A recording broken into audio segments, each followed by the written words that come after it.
जो कहे सतगुरु कहे करो तुम सोई, जो कहे उसको तुम करो, सुनो सुनाओ पढ़ो पढ़ाओ नहीं करो।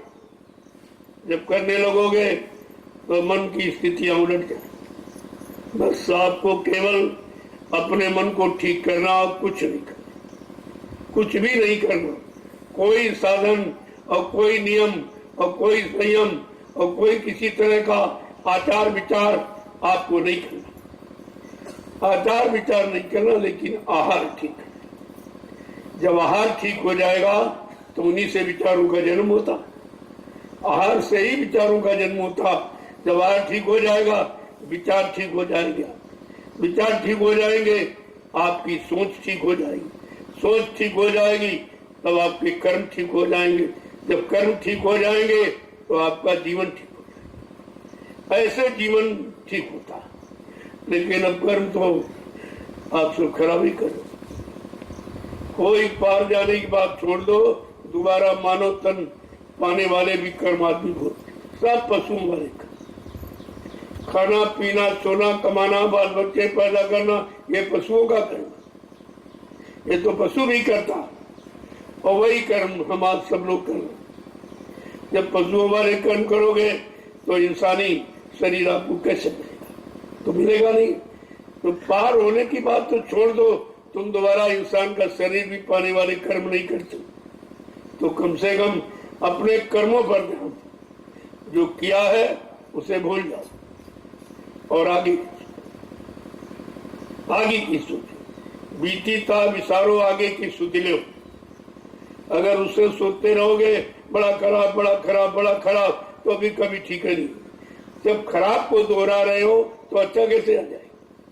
और जब खराब है तो उसकी दोहराना, उसकी बात ही करना बंद कर।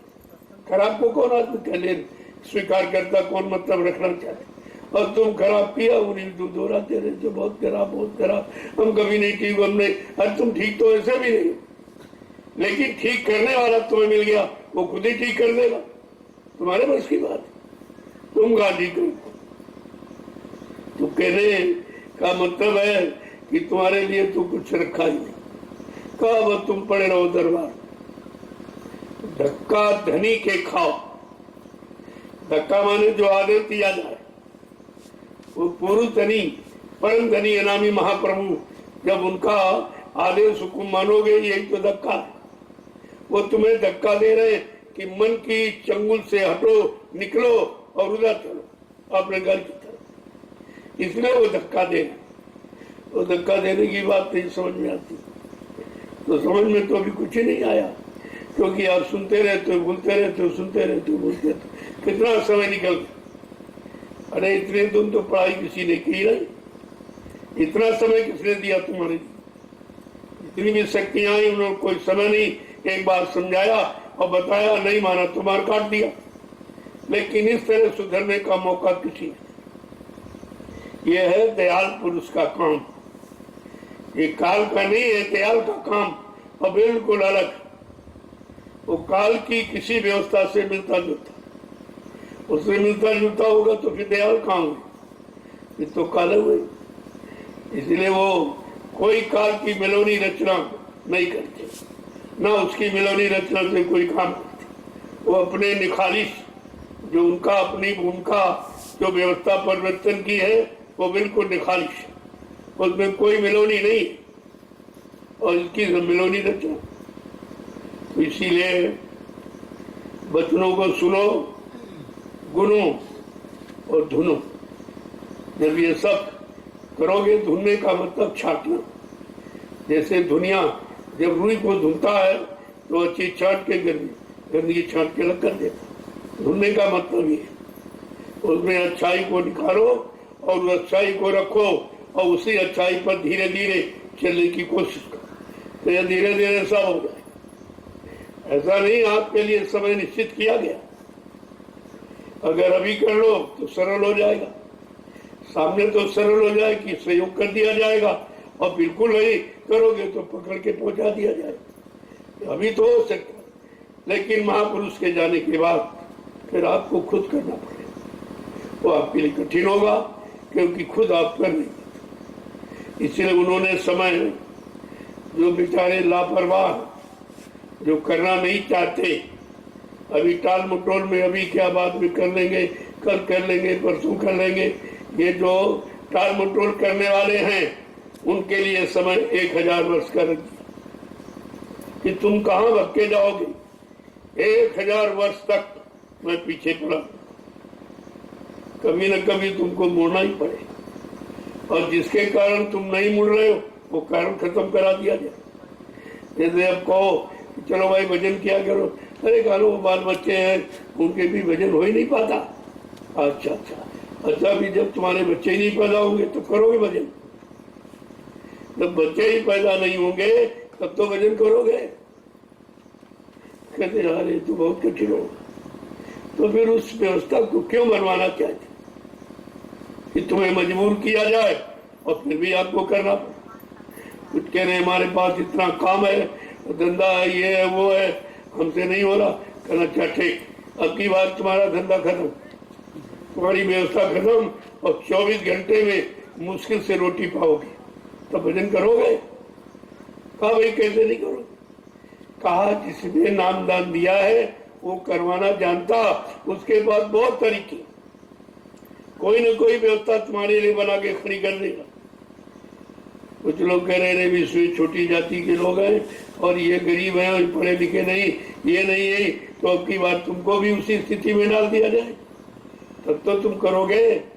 तो कहा अगर सामने कर लो तो आपकी मदद होगी, और मदद करने वाला अगर चला गया फिर तुम्हारी कोई मदद यहाँ नहीं करेगा, तुमको खुद ही सब करना पड़ेगा, फिर आपके लिए कठिन हो जाएगा। तो कितना जोर आप पर डाला जा, कर लो, कितने तरीके आपके साथ जोड़े जा रहे। अरे कोई तरीका अपना लो, चलो कुछ नहीं तो सत्संग नहीं समझ में आ रहा तो सेवा कर लो। अब सेवा में मन नहीं लगता, सेवा में तो ही नहीं समझते, हमारे कपड़े खराब हो जाएंगे, ये हो जाएगा, लोग कहेंगे मजदूर है क्या, वो भी आप नहीं करना चाहते, तो भी करोगे। तो कोई न कोई तो सेवा आपके लिए रखी ही जाएगी। जब 3 रास्ते तुम्हारे जागरण जागृति के बनाए गए कि सत्संग से जगो, सेवा से जगो और भजन से, इनमें से कोई रास्ता अपना लो।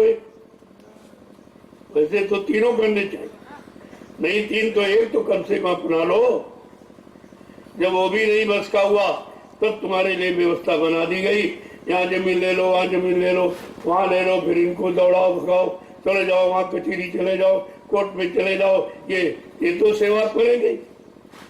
तो बगैर सेवा के आपको नहीं दिया जाएगा, तो कोई ना कोई सेवा आपको करा।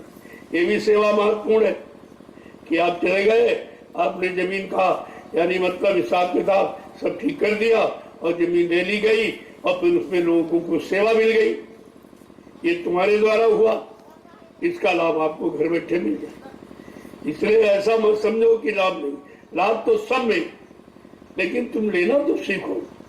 ये तुम्हारे लिए सब व्यवस्था बनाई जा रही कि किसी न किसी तरीके से तुम सेवा में लग जाओ।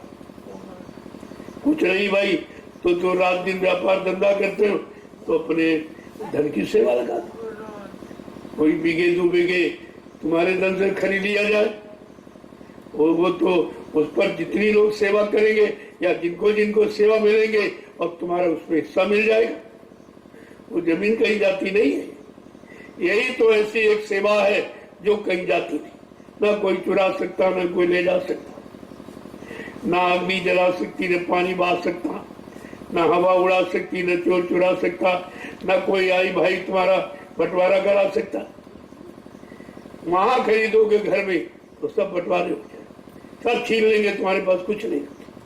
लेकिन यहाँ की आप सुरक्षित रहे और उससे कितने लाख लोगों को लाभ मिलेगा, और तुम्हारे घर की प्रॉपर्टी से तुम्हारे बच्चे ही लाभ उठाएंगे, वो कोई नहीं दूसरा। तो वो परमार्थ में भी नहीं, वो तो तुम्हारा कर्तव्य है, वो तो कर्तव्य में चला जाएगा, उसमें परमार्थी लाभ नहीं मिलेगा। अब हजारों बीघे घर में खरीद दो परिवार में, कोई परमार्थी लाभ नहीं। परमार्थी लाभ तो जब होगा जिस भूमि पर लाखों लोग आएंगे, भजन करेंगे और मतलब यानी सत्संग सुनेंगे और सेवा करेंगे, वो लाभ तुमको मिलेगा। इसलिए लाभ आपको इसमें लगाया गया। नहीं अगर परमार्थी लाभ उससे मिलना होता तो कह दिया जाता घर में हजारों बीघे जमीन खरीद लो। बड़े बड़े जमींदार जिनके पास लाखों बीघे जमीन थी, खाली चले गए, कुछ नहीं मिला और नरकों में पड़े। आज भी जमराज की जूतियों की मार खा रहे, कोई बचाने वाला नहीं। तो ये तो बचाने का अभियान है कि तुम्हें कैसे बचाया जाए और परमार्थ में कैसे लगाया जाए और परमार्थी लाभ को कैसे तुमको दिया जाए।